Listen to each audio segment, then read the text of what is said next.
Vincent Malloy is 7 years old. He's always polite and does what he's told.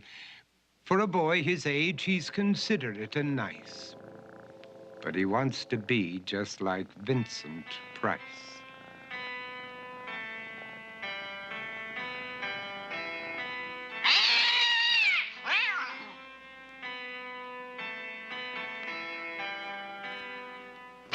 He doesn't mind living with his sister, dog, and cats, though he'd rather share a home with spiders and bats.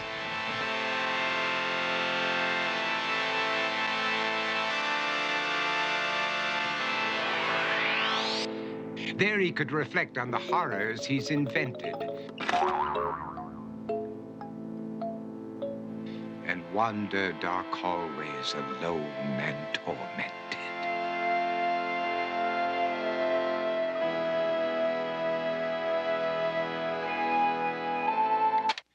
Vincent is nice when his aunt comes to see him, but imagines dipping her in wax for his wax museum.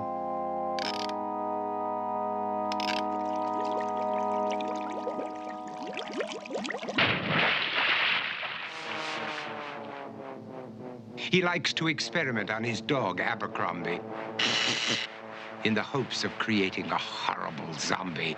So he and his horrible zombie dog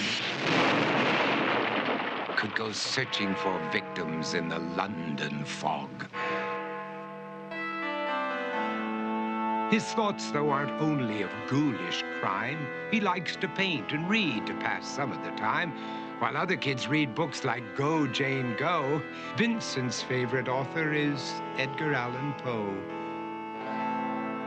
One night, while reading a gruesome tale, he read a passage that made him turn pale. Such horrible news he could not survive, for his beautiful wife had been buried alive.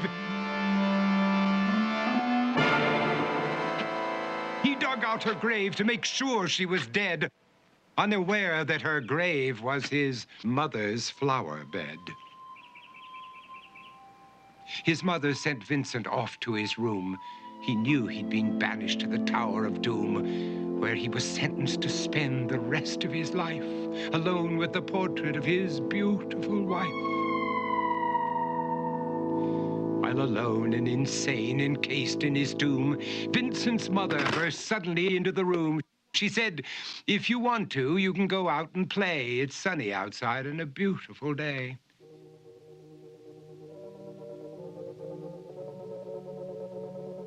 Vincent tried to talk, but he just couldn't speak.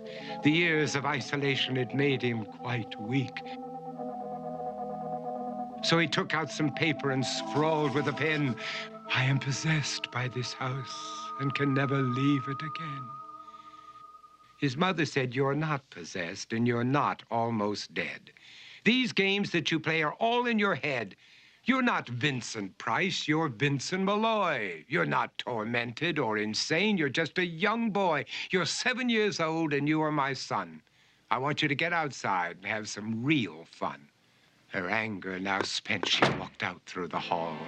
And while Vincent backed slowly against the wall, the room started to sway, to shiver and creak. His horrid insanity had reached its peak. He saw Abercrombie, his zombie slave, and heard his wife call from beyond the grave. She spoke from her coffin and made ghoulish demands, while through cracking walls reached skeleton hands. Every horror in his life that had crept through his dreams swept his mad laughter to terrified screams. To escape the madness, he reached for the door, but fell limp and lifeless down on the floor.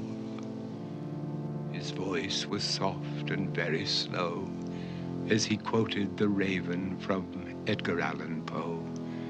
"And my soul from out that shadow that lies floating on the floor shall be lifted nevermore."